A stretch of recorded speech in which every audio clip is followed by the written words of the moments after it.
We got a Charger Daytona 392 Hemi. Basically, we added the shock sensor to the factory alarm. So if anybody walks up and they bang on the window, try to bust out the nut locks to take the rims and tires, the factory alarm is going to set off. So basically, you just arm it the same way you've been doing. Hit lock on the fob.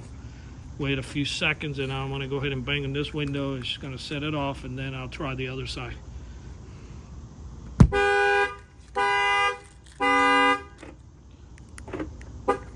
I'll show you the tire.